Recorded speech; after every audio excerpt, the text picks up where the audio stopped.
Welcome back. और ये है आज के दिन का लास्ट वीडियो।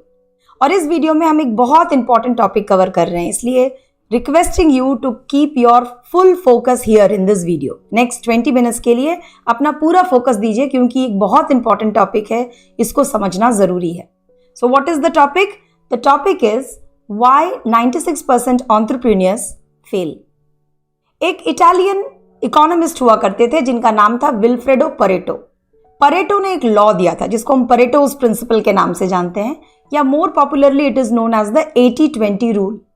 80-20 रूल क्या कहता है कि आप अपने लाइफ में जो भी रिजल्ट्स अचीव करते हैं उसका 80% आता है फ्रॉम 20% ऑफ योर एफर्ट्स। अब ये जो 80-20 रूल है ये लाइफ में आप किसी भी जगह पर लगा सकते हैं। Everywhere this 80-20 rule is followed. अब अगर इसको मैं वेल्थ या प्रॉस्पेरिटी के क्षेत्र में लगाऊं तो ये लॉ क्या बोलता है कि दुनिया की जो वेल्थ है, जितनी भी धन संपदा दुनिया में अवेलेबल है, अगर आप लोगों के साथ इसकी तुलना करो तो 20% लोग हैं जिनके हाथों में 80% ऑफ वेल्थ है। यानी कि 20% लोग जो हैं वो 80% ऑफ वेल्थ को एक्वायर करते हैं, उनके पास है ये। अभी 80-20 रूल को आप इन 20% में लगाओ। ये जो धनी लोग हैं 20%, उनके अंदर भी अगर आप 80-20 रूल लगाओ तो इन टॉप 20 का भी जो 20% है, यानी कि 4% लोग, ये 96% ऑफ वेल्थ को एक्वायर करते हैं। यानी कि दुनिया के 4% रिचेस्ट लोगों के पास दुनिया की 96% वेल्थ जमा है। अब मनोवैज्ञानिक रिसर्च ऐसा कहता है कि अगर ये सारा वेल्थ जो है, धन है, आप ले लो इनसे वापस और इनको इक्वली डिस्ट्रीब्यूट कर दो सारे लोगों में दुनिया के, तो फिर भी 10 साल के अंदर ये सारा वेल्थ फिर से उन्हीं 4% लोगों के पास चला जाएगा। एज इफ कुछ मैग्नेट है और वो लोग ये पूरे वेल्थ को फिर से 10 साल के अंदर अपने पास खींच लेंगे। तो अब मुझे आप ये बताओ कि क्या इनको कुछ सीक्रेट पता है? क्या ये दूसरे स्कूल्स एंड कॉलेजेस में जाके पढ़ते हैं, या ये भी हमारी तरह नॉर्मल स्कूल कॉलेजेस में ही पढ़ते हैं? नॉर्मली पढ़ते हैं ना। तो इनको ऐसा क्या पता है, क्या सूत्र इनके हाथ में है, क्या ऐसी चीज है इनके पास जो नॉर्मल लोगों के पास नहीं होती है, कि वो मैग्नेट की तरह धन को अपने तरफ खींच सकते हैं? एक गेस कीजिए। Well, that is the mindset. Rich लोगों को रिच बनाता है उनका माइंडसेट। मीडियोकर लोगों को मीडियोकर बनाता है उनका माइंडसेट। पुअर लोगों को पुअर बनाता है उनका माइंडसेट, और कुछ नहीं। माइंडसेट इज द मैग्नेट जिससे आप अच्छे और बुरे दोनों चीजों को अपनी तरह अट्रैक्ट करते हो। डिपेंड करता है कि आपकी माइंडसेट किस तरह की है। इसलिए इस वीडियो में हम बात करेंगे माइंडसेट के बारे में। और दुख की बात यह है कि माइंडसेट के बारे में कोई पढ़ाई, कोई ट्रेनिंग, कोई कोचिंग स्कूल्स या कॉलेजेस में नहीं होती। स्कूल्स एंड कॉलेजेस में तो थ्योरी पढ़ाते हैं, आपको पढ़ा रहे हैं कब कौन सा बैटल हुआ था, किस राजा ने किस राजा के साथ युद्ध किया था, या फिर बहुत बड़े बड़े कैलकुलस के फॉर्मूलाज आपको याद करा रहे हैं। लेकिन प्रैक्टिकल लाइफ में आप हर किसी को तो उसका कोई यूटिलिटी होता नहीं है। जब धन इकट्ठा करने की बात होती है, वेल्थ क्रिएशन की बात होती है, तो वो सारी चीज़ें, वो फॉर्मूलाज आप कहाँ पे लगाओगे? यहाँ पर जिस चीज़ की ज़रूरत होती है उस चीज़ की तो हमें कोई फॉर्मल ट्रेनिंग मिली ही नहीं है। थैंक गॉड मेरे जैसे लोग हैं जो इस काम को कर रहे हैं। So here you are learning those things जो आपको स्कूल्स और कॉलेजेस में पढ़ाना भूल गए वो लोग, राइट? इंपॉर्टेंट है, इसलिए ध्यान दीजिए। तो अब अगर मैं कहती हूँ कि दुनिया में सिर्फ 4% लोग ही हैं जो सक्सेसफुल होते हैं, तो सबसे पहले ज़रूरी है कि मैं सक्सेस को डिफाइन करूँ। आखिर सक्सेस है क्या? सक्सेस को लेकर लोगों के आइडियाज़ बड़े वेग होते हैं और ज़्यादातर लोग समझते हैं कि पैसा मतलब सक्सेस। वेल नहीं, सक्सेस का मतलब होता है जब आपके पास कोई लक्ष्य हो और आप उसको अचीव कर लें, तो आप सक्सेसफुल हैं। तो अगर ये धन संबंधी लक्ष्य हैं तो आप धनी बनते हैं। अगर ये स्पिरिचुअल आपके लक्ष्य हैं तो आप स्पिरिचुअल बनते हैं। जैसा आपका लक्ष्य होगा, जब आप उसको अचीव कर लेंगे तो आप सक्सेसफुल बन जाएंगे। जैसे महात्मा गांधी, आपको पता है ना महात्मा गांधी के साथ क्या हुआ था साउथ अफ्रीका में? उनको एक कंपार्टमेंट से निकाल दिया गया था। गोरों के कंपार्टमेंट में वो बैठे थे, वहां से धक्का मारकर उनको निकाला गया, ये कह के कि तुम इंडियन हो, ब्राउन चमड़ी वाले हो, तुम यहाँ नहीं बैठ सकते। तो उन्होंने अपना लक्ष्य उस दिन से बना लिया कि भाई तुमने मुझे ट्रेन से निकाला, मैं तुम्हें अपने देश से निकालूंगा। That became his lakshya. He came to India with that lakshya in his mind, और फिर rest is history, we all know. उनके अंदर मोहनदास महात्मा गांधी बन गए और उन्होंने देश से ब्रिटिशर्स को निकाल दिया। तो was he a successful man? Yes, he was damn successful. लेकिन क्या वो बहुत धनी थे? नहीं। तो पैसा ही एकमात्र मापदंड नहीं है। जब आप अपने लक्ष्य, निर्धारित लक्ष्य को तय कर लेते हो, लक्ष्य को प्राप्त कर लेते हो, दैट इज सक्सेस। तो इसका मतलब ये हुआ कि सक्सेसफुल होने की सबसे पहली क्राइटेरिया क्या हो गई? अवेयरनेस। किस चीज की?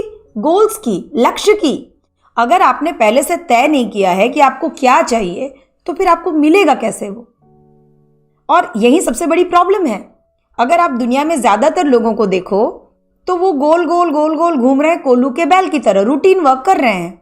अगर बिजनेस है या जॉब पे है, दोनों ही सूरत में आप देखो लोग रूटीन वर्क करते हैं। सुबह उठे, गए, शटर खोला, दुकान खोली, बैठ गए, सुबह हुआ ऑफिस चले गए, शाम को हुआ ऑफिस से आ गए। लेकिन क्यों कर रहे हैं? What is the long term goal? क्या चाहते हैं वो अपने काम से? इसकी क्लैरिटी कितने लोगों को है? Go and ask, find it yourself. 100 में से एक आदमी भी नहीं मिलेगा आपको जो बता सके कि अगले 5 साल, अगले 10 साल में वो कहाँ पहुंचना चाहता है, what different he wants to do. तो that is the number 1 criteria for success. अगर वो चीज नहीं है आपके पास तो you will never be able to successful. अगर आपको लगता है मैं अपने बिजनेस में बहुत मेहनत कर रहा हूँ, मैं अपने बिजनेस में जी जान लगा रही हूँ, बहुत लोग कर रहे हैं, लेकिन क्यों कर रहे हो? What is it that you want to achieve? आप बिजनेस को कहाँ पहुंचाना चाहते हो? और इसीलिए हमने गोल सेटिंग की बात की है। The first criteria for becoming successful is having clear cut goals. Goals clear नहीं होंगे तो आप कंफ्यूज होकर गोल गोल घूमते रहोगे। That is number 1। अब जब आप में अवेयरनेस आ जाती है, जब आप एक गोल निर्धारित कर लेते हो, जो भी आपका कॉलिंग हो, बिजनेस गोल्स हैं, यहां पर मैं बिजनेस गोल्स की बात करती हूँ because we are in a business program. तो जब आप अपने बिजनेस गोल बना लेते हो तो अभी जो भी आप काम कर रहे हो ना, एक्टिविटी, वो ऑटोमेटिकली प्रोडक्टिविटी की तरफ चला जाता है। जब आप एक लॉन्ग टर्म विजन रखते हो कि भाई मुझे मेरे टर्नओवर को 2 गुना करना है या 4 गुना करना है 5 साल के अंदर, तो अब आपके जो एक्शंस होंगे वो पर्पस ओरिएंटेड होंगे। आप बार बार गोल को देखकर उधर आगे बढ़ोगे। और इसकी पूरी ट्रेनिंग आपको यहाँ पर इस कम्युनिटी में दी जाएगी और दी जा रही है कि किस तरह से आप पर्पस ओरिएंटेड एक्शन लेते हो, किस तरह से आप एक्टिविटी से निकलकर प्रोडक्टिविटी की तरफ बढ़ते हो। सो ये 2 चीज़ें बहुत ज़रूरी है।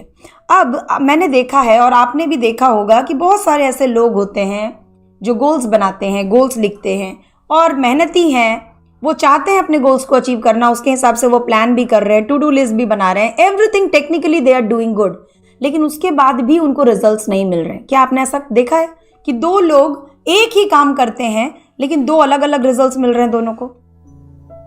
कितना फ्रस्ट्रेटिंग होता है ना ये, कि आपका बाजू वाला भी वही कर रहा है जो आप कर रहे हो, या आप उसी को कॉपी कर रहे हो, बट वो दिन दूनी तरक्की कर रहा है और आप जैसे के तैसे बैठे हो।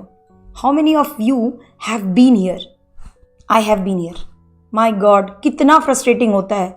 मैं सालों इस जोन पे थी जब मुझे बिल्कुल पता नहीं था कि व्हाट्स रॉन्ग विथ मी। मैं अपना सर फोड़ रही थी कि मेरे साथ प्रॉब्लम क्या है, क्या मुझे कोई अभिशाप मिला हुआ है भगवान का? क्यों ऐसा कर रहे हो मेरे साथ? क्योंकि मुझे लगता था टेक्निकली मुझे सब कुछ पता है, मेरे पास वर्ल्ड क्लास सर्टिफिकेशंस थे, मैं best of the best mentors से सीख रही थी, लेकिन मेरे अपने बैंक बैलेंस में कोई रिजल्ट नहीं था। मैं जो कुछ लोगों को बताती थी वही प्रिंसिपल्स को यूज करके लोग अपने बिजनेस को आगे बढ़ा रहे थे, पर मेरा बिजनेस जहां का तहां खड़ा था। मुझे समझ में नहीं आ रहा था कि what's wrong with me. And thanks to my mentors and thanks to my decision of learning, क्योंकि होता क्या है कि बहुत बार हमें लगता है ना कि हमें पता है, हम जानते हैं। उस जोन में जब तक मैं रही तब तक मैं गोल गोल घूमती रही, पर जिस दिन मैंने समझ लिया कि भाई कुछ तो प्रॉब्लम है और मुझे सीखना है, मुझे समझना है, उस दिन ही फिर मेरा दिमाग खुला। और दिमाग खुलने के बाद मुझे अपने मेंटोर्स की मदद से इस बात को मैंने फाइंड आउट किया कि एक चीज़ है हम सभी के अंदर जिसके बारे में हम अवेयर नहीं हैं, और वो चीज़ हमारे लाइफ के हर एक एस्पेक्ट को अफेक्ट करती है। इस चीज़ को मैं कहती हूँ ब्लूप्रिंट। आपकी ब्लूप्रिंट, और हर किसी में, हम में से हर किसी के अंदर अपनी अपनी ब्लूप्रिंट है। जैसे फिंगरप्रिंट होता है ना, सबकी यूनिक है, अलग अलग है, वैसे ही ब्लूप्रिंट भी सबकी अलग अलग है, और वो हमारे अंदर है, सॉफ्टवेयर की तरह है, और हम उससे अवेयर नहीं होते। तो हम ऊपरी दिखावा सामने वाला बंदा या आसपास वाला बंदा जो भी कर रहा है हम उसको कॉपी करते हैं ऊपर से, लेकिन अंदर का जो ब्लूप्रिंट है वो बदल नहीं रहा है। तो आपको रिजल्ट्स जो है ना बार बार वही मिलेंगे जो मिलते हैं। तो आप कंफ्यूज हो जाते हो कि भाई प्रॉब्लम कहाँ है, मैं भी वही कर रहा हूँ या मैं भी वही कर रही हूँ जो वो कर रहा है, पर मुझे रिजल्ट्स अलग मिल रहे हैं। तो ब्लूप्रिंट को समझना बहुत ज़रूरी है। अब ये ब्लूप्रिंट काम कैसे करता है? थर्मोस्टेट की तरह। थर्मोस्टेट जानते हो ना आप, एसी में जो लगा हुआ होता है। आप अपने रूम में एसी लगाते हो तो उसका टेम्परेचर सेट कर देते हो किसी एक टेम्परेचर पे। मान लीजिए कि 24 डिग्री पे आपने सेट कर दिया। अब 24 डिग्री पे जैसे ही आप अपना एसी का टेम्परेचर सेट कर देते हो तो क्या है, उसमें थर्मोस्टेट लगा हुआ है। जैसे ही रूम का टेम्परेचर 24 डिग्री जाएगा अपने आप से पावर कट हो जाता है। तो किसी भी हाल में टेम्परेचर जो है रूम का वो 24 डिग्री से नीचे नहीं जा सकता है, क्योंकि वो फिटिंग किया हुआ है। अब आपको गर्मी लग रही है, आप चाहते हो कि नहीं टेम्परेचर और कम हो, लेकिन थर्मोस्टेट में तो 24 लगे हुए हैं। तो जब तक आप उसको नहीं बदलोगे टेम्परेचर नीचे रूम का नहीं जाएगा।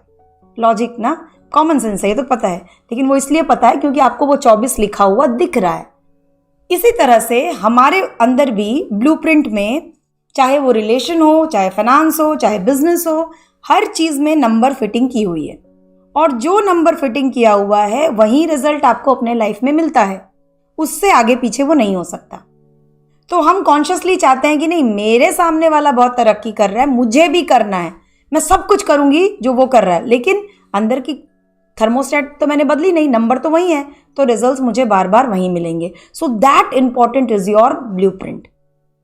आई होप यू अंडरस्टैंड कि कैसे ये काम करता है।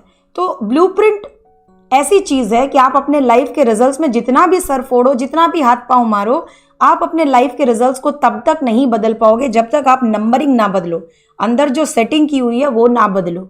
और ज्यादातर लोगों को पता ही नहीं है कि ऐसा कुछ होता भी है, तो क्या नंबर बदलेंगे वो। इसलिए इस वीडियो में हम बात करेंगे ब्लूप्रिंट की, कि किस तरह से आप अपने ब्लूप्रिंट को पहचान सकते हो और उसको चेंज कर सकते हो। That's what the objective is. तो भाई ये ब्लूप्रिंट का पिटारा जो हम कैरी कर रहे हैं, अननोइंगली हर कोई कैरी कर रहा है, इस ब्लूप्रिंट के पिटारे में क्या क्या चीजें हैं? बेसिकली 5 चीजें हैं। सबसे पहली होती हैं आदतें, habits.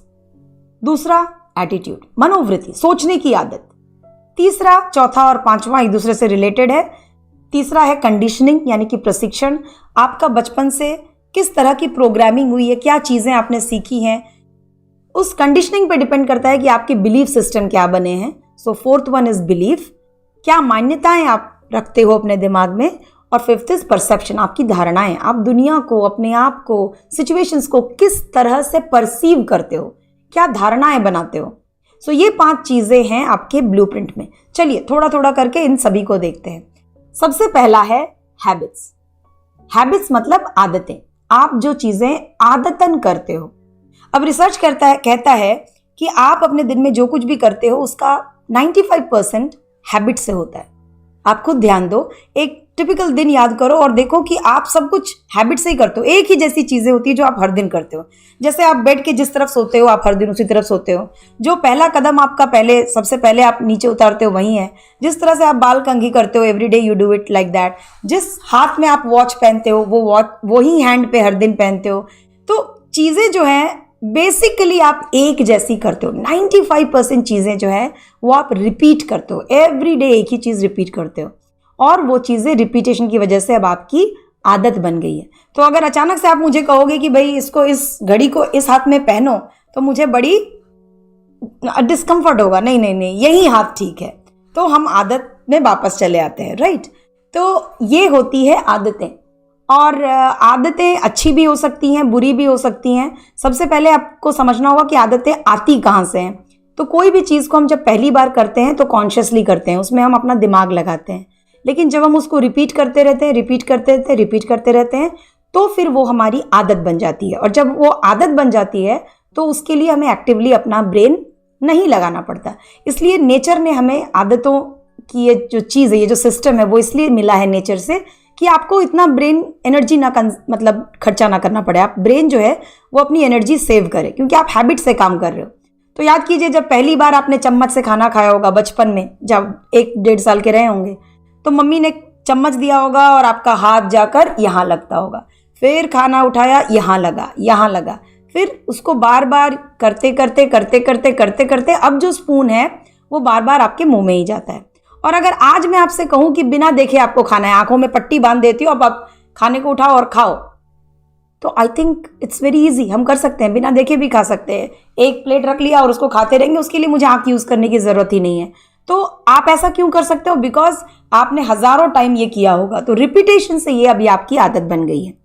Another example is driving. जब आप शुरू शुरू में ड्राइविंग सीखते हैं तो कितना सोच समझ के आपको स्टीयरिंग पे कंट्रोल करना पड़ता है, सोच समझ के आपको एक्सेलेरेटर क्लच ब्रेक करना पड़ता है। लेकिन जब आप सीख जाते हो उसके बाद फिर आप चलाते चलाते किसी से फोन पे बात भी कर लेते हो, गाली भी दे देते हो, गुस्सा भी कर लेते हो, गाड़ी मोड़ भी देते हो, गाने भी सुन लेते हो, सब कुछ करते हो, क्योंकि आपको एक्टिवली सोच सोच कर आप गाड़ी नहीं चलानी पड़ रही है। So that is the way your brain works to conserve energy.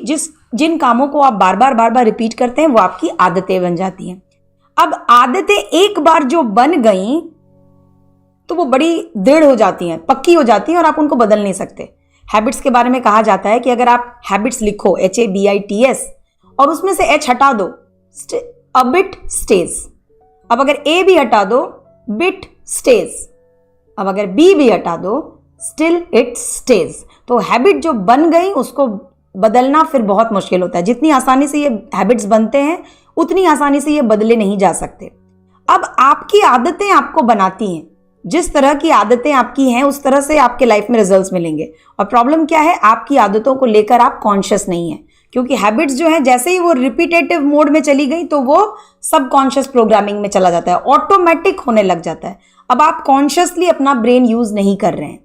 तो जब आप कॉन्शियसली ब्रेन यूज नहीं कर रहे हैं तो वो चीजें सबकॉन्शियस कंट्रोल में है, और सबकॉन्शियस कंट्रोल में है मतलब मैक्सिमम टाइम आप उससे अवेयर ही नहीं है। और अब आप सोचो कि 95% जो आपके एक्शंस हैं वो हैबिट से हो रहे हैं, तो आपके हैबिट्स का आपके लाइफ पर मैसिव इफेक्ट होता है, मैसिव। आप जो भी रिजल्ट्स अपने लाइफ में पा रहे हो आपके एक्शन से आ रहे हैं, और 95% एक्शंस आप हैबिट से ले रहे हो। तो आपके लाइफ के रिजल्ट्स को आपके हैबिट्स सोचो कितना इफेक्ट करते हैं, लेकिन आप उससे अवेयर नहीं हो। कॉन्शियसली तो आप कर नहीं रहे हो, वो तो अवेयरनेस में है ही नहीं। तो आप सोचो कि हैबिट्स कितना बड़ा पार्ट है ब्लूप्रिंट का। अब सारी आदतें बुरी नहीं होती हैं, कुछ आदतें तो बहुत ज़रूरी है, खाने की आदत, पीने की आदत, सोने की आदत, ये तो होनी ही चाहिए वरना हम मर जाएंगे। लेकिन कुछ आदतें आपके लीडरशिप डेवलपमेंट के, आपके ग्रोथ के आड़े आ सकती हैं।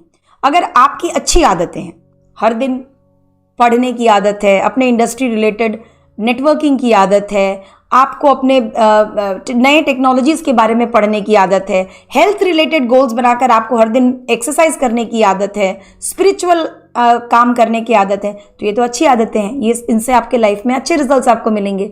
लेकिन अगर आपने गलत आदतें बनाई हुई हैं, चाहे वो स्मोकिंग ड्रिंकिंग हो या गॉसिप करना हो, बिना मतलब के फिजूल का टाइम वेस्ट करना हो, नेगेटिव थिंकिंग करना हो, ये सारी आदतें अगर आपने बनाई हुई हैं तो इनके रिजल्ट्स भी आपको भुगतने पड़ेंगे। तो आदतों को बदलना होता है डिफिकल्ट, लेकिन आप आदतों को बदलने की कोशिश तभी करते हो जब आप आइडेंटिफाई कर पाते हो कि मेरी किस आदत से मुझे क्या रिजल्ट्स मिल रहे हैं। जनरली ये चीज़ हम नहीं करते, क्योंकि जैसा मैंने कहा आदतें हम कॉन्शियस होके नहीं करते हैं। आदतन काम मतलब वो ऑटो पायलट पे हो रहा है, तो मैक्सिमम टाइम हमें पता नहीं होता है कि हमारी क्या आदत है। और सबसे पहला जो स्टेप लेना है आपको वो ये है कि आपको अपना कॉन्शियस होना होगा कि आपकी किन आदतों की वजह से जो भी कंसर्न्स है आपके लाइफ में, जो बुरे रिजल्ट्स मिल रहे हैं, वो कौन सी आदतें हैं जिसकी वजह से आपको मिल रहे हैं। और जब आप आइडेंटिफाई करते हो देन आपको फिर उन आदतों को बदलने की कोशिश करनी है, which is going to be a tough journey, but still it is worth it, क्योंकि जब नई आदतें आप बना लोगे तो that will stay with you for all your life. तो आपकी जो बुरी आदत है जिससे आपको लाइफ में प्रॉब्लम्स आ रहे हैं, तो वो प्रॉब्लम डेफिनेटली आप कंटिन्यू नहीं करना चाहते पूरी लाइफ, तो आपको नई आदतों को बनाने के लिए आपको मेहनत करनी होगी, ताकि वो जो नई आदतें बनती हैं उनका फ्रूट, उनका फल, उनका मीठा फल आपको पूरी जिंदगी मिले। So that's a work, a difficult task. एक तरह से आप हैबिट्स के बारे में अपने आइडेंटिफाई कर सकते हो, वो है लोगों से फीडबैक लेना। जो आपके क्लोज लोग हैं उनसे आप फीडबैक ले सकते हो। और मेरा अनुभव है कि बच्चे बहुत अच्छे फीडबैक देते हैं, बहुत अच्छे फीडबैक देते हैं, अगर आप ओपन माइंडेड वे में फीडबैक लो तो। जैसे देखो, ये कैसे आप पता लगाओगे? जनरली आपको उल्टा चलना पड़ेगा। पहले आप पता लगाओ कि लाइफ में कंसर्न क्या है, उसको आपको बदलना है। तभी आप हैबिट्स को बदलने की कोशिश करोगे। तो पहले कंसर्न ढूंढो। जैसे मैं आपको अपना एक एग्जांपल बताती हूँ, मेरी फ्रेंडशिप किसी के साथ टिकती नहीं थी। पहले मेरे बहुत अच्छे अच्छे दोस्त होते थे, लेकिन मैं देखती थी, मुझे पता नहीं चलता था क्यों, बट उनके साथ मेरी फ्रेंडशिप जो है वो ख़त्म हो जाती थी, टिकती नहीं थी। तो मुझे समझ में नहीं आता था क्यों। फिर एक बार मुझे मेरे एक फ्रेंड से फीडबैक मिला कि यार तू तो बस अपनी ही ट्रैफिक चलाती है, तू किसी की सुनती ही नहीं, सिर्फ बोलती रहती है। So that was at that point of time was a big realisation for me. मुझे पता नहीं था ऐसा है। मुझे लगता था कि मैं बोल रही हूँ, लेकिन मुझे ये नहीं पता था कि मैं दूसरे को टोक देती हूँ, दूसरे को नहीं बोलने देती हूँ। तो उस दिन, और ये शायद 2006-07 की बात होगी, जब मुझे इस बात का रियलाइजेशन हुआ कि मैं दूसरे को बोलने नहीं देती हूँ। और रिलेशनशिप बनाने के लिए आपको सुनना होगा। बोलने से रिलेशनशिप नहीं बनते, सुनने से बनते हैं। ये उस समय मुझे नहीं पता था, but then I started working on it. और अभी मेरे बहुत अच्छे रिलेशंस हैं बहुत लोगों के साथ, because I am a very good listener right now. तो ये चीज़ें आपको पहले आइडेंटिफाई करनी होगी। और जैसा कि मैंने कहा कि अपने बच्चों से आप फीडबैक ले सकते हैं, तो मेरे 7 साल के बेटे ने मुझे फीडबैक दिया था कि मम्मा आप प्रॉमिस नहीं रखती हो, झूठ बोलती हो। सॉरी, उसने सेंटेंस कहा था, मम्मा आप बहुत झूठ बोलती हो। तो मुझे लगा मैं झूठ बोलती हूँ, झूठ बोलना तो मुझे बिल्कुल पसंद नहीं है, और कॉन्शियसली तो मैं झूठ बोलती ही नहीं हूँ। मैं तो अपने आप को बहुत सत्यवादी हरिश्चंद्र समझती थी कि मैं नहीं बोलती हूँ। पर जब उसने बोला तो मैं उसके ऊपर सुनने लगी कि अच्छा मैं झूठ बोलती हूँ, झूठ बोलती हूँ। तो मैंने उससे पूछा कि क्या झूठ बोला मैंने। तो उसने कहा कि आप प्रॉमिसेस करती हो और फिर रखती नहीं हो। आपने मुझे ऐसे कहा था, ये दूंगी वो दूंगी, और फिर आपने कभी नहीं दिया। एंड यू नो व्हाट, मैंने बाद में रियलाइज़ किया कि actually that's my pattern, that's a habit. कि मैं बहुत बार लोगों को कुछ कहती हूँ कि ये मैं कर दूंगी, और उसके बाद मैं भूल जाती थी। मैं कैजुअली लेती थी उस चीज़ को, और मेरे दिमाग से निकल जाती थी वो बात, और मैं बात कंप्लीट नहीं करती थी, पूरी नहीं करती थी। तो कई बार वो वादा खिलाफी की तरह से इंटरप्रेट किया जाता था, और ये मुझे बहुत जगह से फीडबैक मिली। तो फिर मैंने उसके ऊपर काम करना चालू किया, और फिर मैंने एक सिस्टम डेवलप किया कि अगर मैं किसी से कुछ प्रॉमिस करती हूँ, कुछ कहती हूँ कि मैं करूँगी, तो I use to write it down in my diary. मैं डायरी में लिख लेती थी ताकि मैं भूल ना जाऊँ। तो ये इस तरह से आप अपने हैबिट्स के ऊपर काम कर सकते हैं। बच्चे आपको बहुत अच्छी फीडबैक देते हैं, पापा आप हाथ ऐसे करके बात करते हो, पापा आप गुस्सा बहुत करते हो। लेकिन हाँ, आपको ओपन माइंड रखना है। ऐसा नहीं कि कोई आपको कह रहा है बच्चा कि पापा आप गुस्सा बहुत करते हो, और आप चिल्ला करते हो अरे कहाँ गुस्सा करता हूँ, तो वो बेचारा दोबारा आपको फीडबैक नहीं देगा। तो इसलिए आपको थोड़ा सा ओपन माइंडेडली फीडबैक लेना है, आइडेंटिफाई करना है अपने हैबिट्स को, और उसके बाद फिर एक लिस्ट बनाइए जिसमें आप अपनी अच्छी आदतें और बुरी आदतें लिखते हैं। सो कौन सी आदतें हैं जिनको आप कंटिन्यू करना चाहेंगे, और कौन सी वो आदतें हैं जिनको आप बदलना चाहेंगे। एंड देन टेक एफर्ट, उसको कॉन्शियस होकर अपने पुरानी आदतों को बदलिए, उनको रिप्लेस कीजिए नई आदतों से। That's one thing that you have to do for your habits. अब जो दूसरा है वो है एटीट्यूड। एटीट्यूड मतलब मनोवृत्ति, सोच का भी एक पैटर्न होता है। जैसे हमारे काम करने की आदतें होती है, वैसे सोचने की भी हमारी आदतें होती हैं। और ये काफ़ी सटल है, क्योंकि बॉडी के आदतें तो आप दूसरे को दिखती है या आपको पता चलता है, लेकिन जो आपके मन के अंदर हो रहा है वो बहुत सटल है, और उसको फाइंड आउट करने के लिए आपको बहुत रैशनल होके अपने आप को ऑब्जर्व करना है, एनालाइज करना है। अगर आपको किसी कोच या किसी मेंटोर का सहारा मिले तो बहुत फ़ायदा होता है, बिकॉज मेंटोर्स या कोचेस जो होते हैं वो आपको आपके हिडन एटीट्यूड के बारे में आपको अवेयर कराते हैं। That's their job. सो वो अच्छा होता है। पर आदतों का आपको जो है बहुत ख्याल रखना है। देखना, आप कुछ लोग होते हैं जो पर्टिकुलर वे में ही सोचते हैं।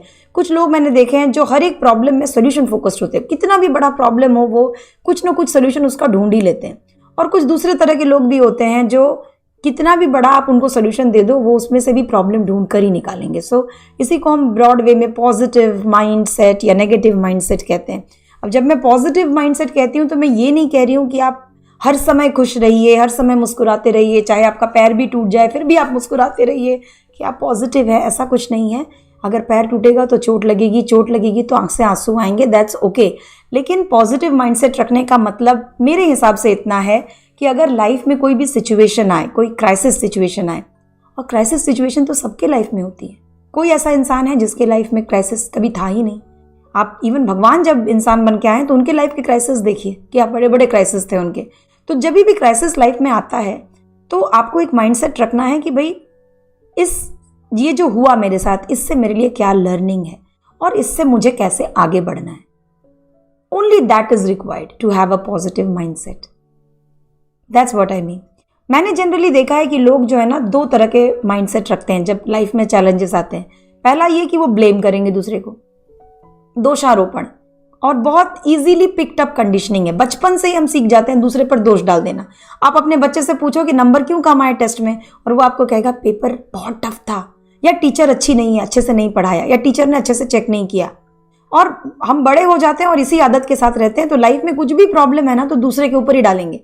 अगर आपका आपके पार्टनर से रिलेशन अच्छा नहीं है, वो बुरा है या वो बुरी है या उसकी मम्मी उसको चला रही है, तो गलती तो उसी में है।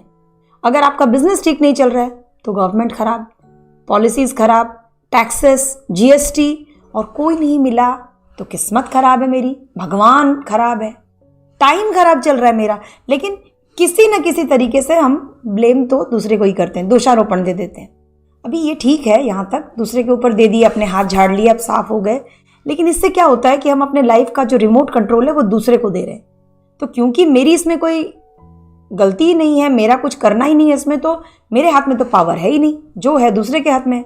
और दूसरा बदलेगा या नहीं बदलेगा ये आपके हाथ में नहीं है।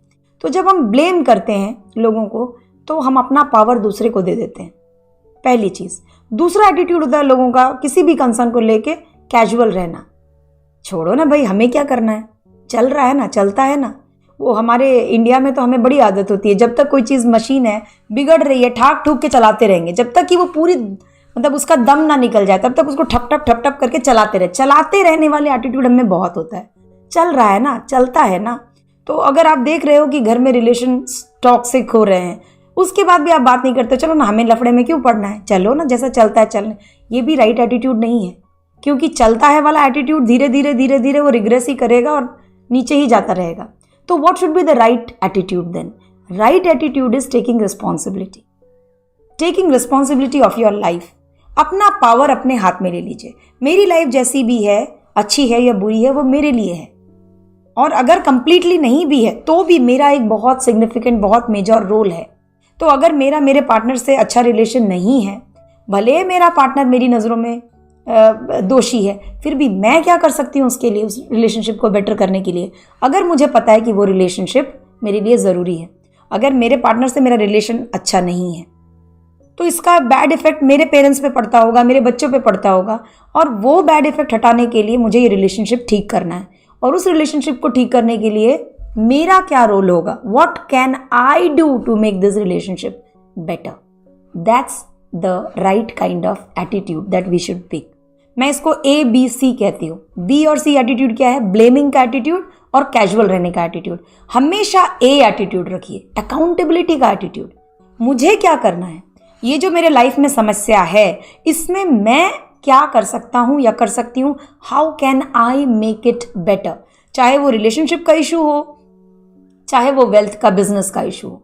अगर मेरे बच्चे से मेरी अच्छे रिलेशन नहीं है, मेरा बच्चा मेरी बात नहीं सुनता, how can I work on my communication ताकि वो मेरी बात सुने? मे बी मुझे उसको सुनने की ज़रूरत है। I will have to find out an action plan. लेकिन मुझे बच्चे पे दोष नहीं देना है कि वो तो बिगड़ा हुआ है। वो बिगड़ा हुआ थोड़ी पैदा हुआ था, वो तो साफ साफ ही पैदा हुआ था। अगर वो बिगड़ रहा है तो कहीं ना कहीं उसमें आपका रोल है और उसको ठीक करने की रिस्पॉन्सिबिलिटी भी आपकी है। आज से लाइफ को ऐसे देखना स्टार्ट कीजिए। बिजनेस में क्राइसिस आ गया, कोविड आ गया, ठीक है, फाइन, क्राइसिस है, सबके लिए है, बट कुछ लोगों ने उस क्राइसिस में भी अपॉर्चुनिटी ढूंढ निकाला। तो हमेशा याद रखिए, क्राइसिस जो है ना वो किसी न किसी अपॉर्चुनिटी के साथ ही आती है। सिक्के के दो पहलू हैं, एक तरफ क्राइसिस और एक तरफ अपॉर्चुनिटी। तो अगर क्राइसिस सिचुएशन है तो how can I make use of it, what can I learn from it? मैं इससे क्या सीख सकता हूँ, मैं अपने आप को किस तरह से बेटर कर सकता हूँ, या इस क्राइसिस में भी मेरे लिए क्या अपॉर्चुनिटी हो सकती है, इसको ढूंढने की कोशिश करना बहुत ज़रूरी है। Now third component of the blueprint जो है कंडीशनिंग। अब थर्ड, फोर्थ और फिफ्थ जो है कंडीशनिंग, बिलीफ और परसेप्शन, वो एक दूसरे से बहुत रिलेटेड है। हमारी जिस तरह से कंडीशनिंग होती है बचपन में आप पैदा होते हो, उसके बाद क्या होता है, फैमिली में आप रहते हैं और जैसा आपने फैमिली में सबको करते हुए देखा है वैसी ही चीज़ें आप सीखने लग जाते हो, प्रोग्रामिंग हो जाती है, कंडीशनिंग हो जाती है। और जब हम छोटे होते हैं तो हम सही गलत का फैसला, लॉजिक हमारा डेवलप नहीं करता है, तो हम जो देखते हैं उसको एज इट इज़ हम फॉलो कर लेते हैं, उसी तरह के बन जाते हैं। और फिर स्कूल जैसे गए, जिस तरह की कम्युनिटी में उठना बैठना हुआ, उसके हिसाब से हमारी पूरी की पूरी प्रोग्रामिंग हो जाती है। तो अगर आप बचपन से अपने घर में सुनते आए हो कि अमीर लोग बड़े बुरे होते हैं, वो गरीबों का शोषण करते हैं तभी जाके अमीर बनते हैं, लोगों का खून चूस के पैसे बनाते हैं, तो अब सोचो कि आप जब बड़े होते हो तो आपकी बिलीफ सिस्टम क्या बनी, क्योंकि कंडीशनिंग से ही बिलीफ बनती है। मान्यताएं जो होती हैं, हमारी बिलीफ सिस्टम, वो हमारी कंडीशनिंग से आती है। तो जैसी जैसी बातें आपने बचपन से सुनी होंगी उसके हिसाब से आपकी मान्यताएं बनी हैं। अब मान्यता मेरी ये है कि अमीर लोग बड़े बुरे होते हैं, खून चूसने वाले होते हैं और गरीबों को लूट के बनते हैं। अब बड़े होकर कॉन्शियसली मैं चाहती हूँ मैं भी अमीर बनूं, पर मैं अमीर कैसे बनूं जबकि मेरी सबकॉन्शियस बिलीफ जो है वो है गरीब अमीर बुरे होते हैं। तो मैं बुरा तो नहीं बनना चाहूँगी ना। मेरा सबकॉन्शियस क्या कहेगा, नहीं नहीं मैं तो पाक साफ, तो भाई रहने दो, अमीर नहीं बनना, गरीब बने रहो, गरीबी में ही वर्चू है, गरीबी में ही गुण है। और कॉन्शियसली मैं चाहती हूँ अमीर बनूं, सबकॉन्शियस मेरा कहता है नहीं गरीबी में ही रहना है तुम्हें, क्योंकि अमीर लोग बुरे होते हैं। और इसी जद्दोजहद में ना सारी ज़िंदगी बीत जाती है। आपको पता ही नहीं चलता कि भाई मैं इतनी मेहनत कर रहा हूँ पर अमीर क्यों नहीं बन रहा हूँ, क्योंकि अंदर बिलीफ सिस्टम बैठा हुआ है कि अमीरी ठीक नहीं है। And whatever you believe you achieve. Now this is the biggest mantra. मैंने अपने लाइफ में जो कुछ भी सीखा है, सारा जो है मेरी जो सीख है वो इसी एक लाइन के चारों तरफ घूमती है। इसको आप गांठ बांध कर समझ लो, whatever you believe you will achieve. जो भी आप बिलीव करते हो वहीं आप अचीव करोगे। सो बिलीव्स बहुत इंपॉर्टेंट है। और बिलीव्स के साथ प्रॉब्लम यह है कि लोग अपने बिलीव्स के साथ जुड़ जाते हैं। लोगों को अपने में और अपने बिलीव्स में डिफरेंस नहीं पता चलता। जिस चीज़ को वो मानते हैं वो that is true for them, उसके लिए वो लड़ने कटने मरने को भी तैयार हो जाते हैं। आप देखो दुनिया में हज़ारों साल से जितनी भी फाइट्स हुई हैं, मारना काटना, वो सब कुछ रिलीजियस के नाम पे होता है, रिलीजन के नाम पे होता है, धर्म के नाम पे। और धर्म क्या है? ओपन माइंडेड हो गए सोचिए, धर्म क्या है? बिलीफ ही तो है ना। मेरे भगवान ऐसे हैं, ये मेरा सोचना है। वो दूसरा सोचता है मेरे भगवान ऐसे हैं, पर भगवान को तो हम में से किसी ने भी नहीं देखा। ये तो सिर्फ हमारी मान्यता है, हमारा विश्वास है। लेकिन जब कोई हमारे विश्वास के अगेंस्ट बात करता है तो हम दुश्मन बन जाते हैं और उसका धड़ काट देते हैं। तो ये इतनी डीपली हमारे अंदर हमारी बिलीफ सिस्टम बैठी हुई है।